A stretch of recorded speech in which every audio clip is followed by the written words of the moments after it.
What's up guys? Ngayong araw samahan niyo ako guys mag-react dito sa napakagandang awitin ng paboritong banda ng Bayan France Rhythm guys. Ngayon alas 2 ng umaga, madaling araw. Nagising tayo na maaga tapos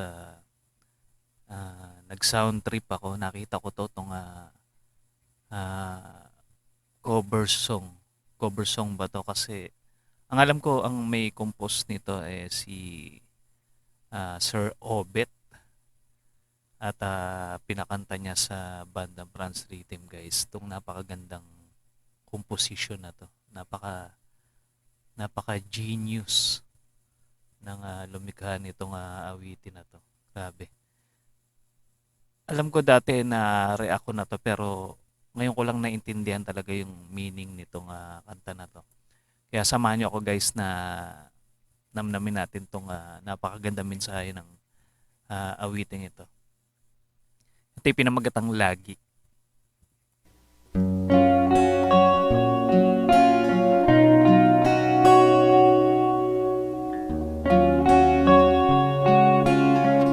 here in France Rhythm Track. Bakit tila lumuluha ang iyong mga mata? Pagod na ba ang isip, katawa'y nanghihina? Sobra na ba ang bigat ng iyong dinadala? Kung minsan ba'y parang ayaw mo na? Dapat mong tandaan ng buhay ay sadyang ganyan. Mayroong kasiyahan at mayroon ding kalungkutan. Grabe yung mensahe nitong kantang to. Talagang ano siya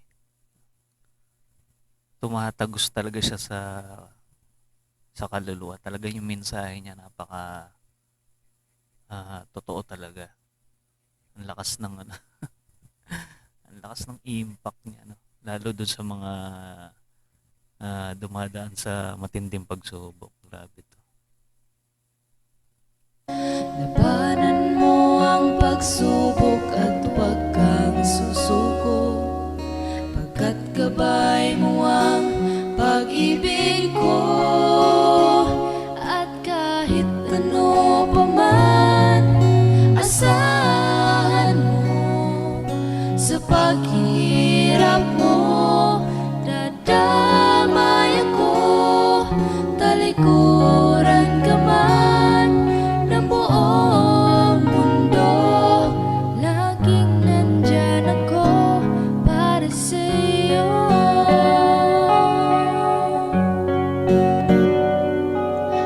Parang ang mensahe nitong kanta na to parang pwede siyang double meaning na patungkol sa tunay na kaibigan tsaka pwede ring si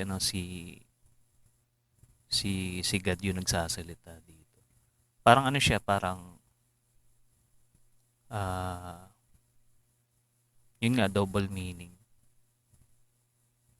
Dapat mong tandaan ng buhay ay sadyang ganyan. Mayroong kasiyahan at mayroon ding kalungkutan. Labanan mo ang pagsubok at huwag kang susuko, pagkat gabay mo ang pag-ibig ko. At kahit ano pa man, asahan mo sa paghihirap mo, dadamay ako, talikuran ka man ng buong mundo. Laging nandyan ako para sa'yo, sa bawat landas na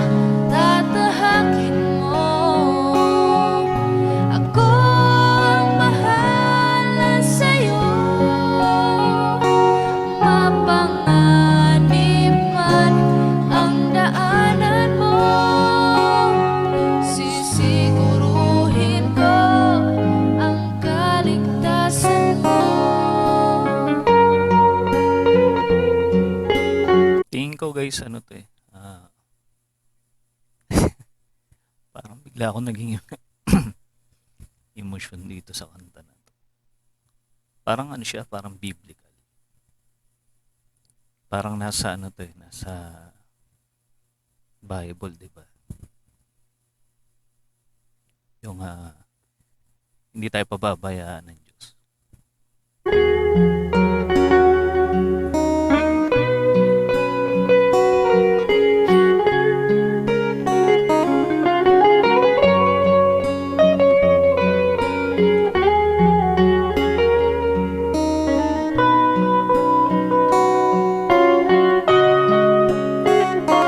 Salute pala kay Tatay Franz, napakaganda nung ano, pagka-areglo niya dito.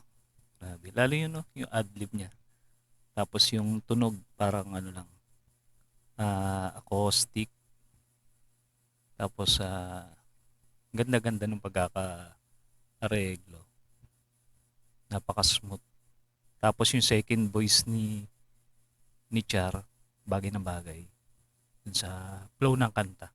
At kahit ano pa man, asahan mo sa paghihirap mo, dadamay ako, talikuran ka man ng buong mundo. Laging nandyan ako para sa'yo.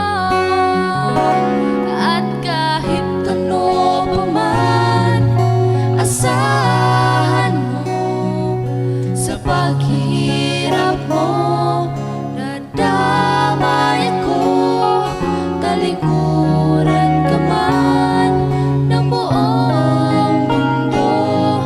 Laging nandyan ako para sa'yo.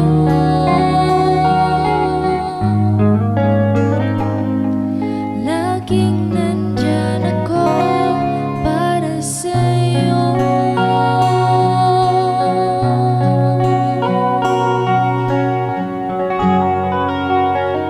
Grabe, ang galing. Alright, maraming salamat po. Thank you. Enjoy kayo Napaka- sa meeting.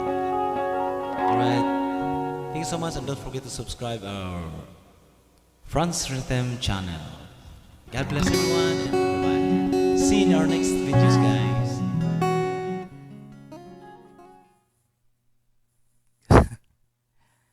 Napakagandang awitin. Bira sa kanta yun talagang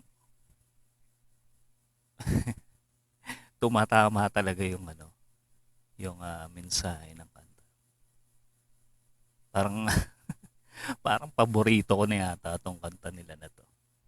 Sabi, wala akong masabi guys. Talagang, ewan ko, parang nag-emotional ako doon sa kanta. Parang, parang feeling mo pag pinakinggan mo, ikaw yun eh. Ikaw yun nandun sa ganong sitwasyon. Grabe. And guys, sa mga hindi pa nakasubscribe sa band ng Franz Rhythm, mag-subscribe na kayo guys dahil napakagaganda ng kanilang mga awitin. Kagaya nito guys. Siguro ngayon ito na yung ano, ito na yung pinaka-paborito ko sa kinanta nila. Napakagandang kanta. Saludo sa nag-compose nito at ganun din sa band ng Franz Rhythm sa pagkaka-arrange. Grabe. Napakalupit itong kanta to. Yan. Kita-kits tayo guys sa mga susunod pa reaction video.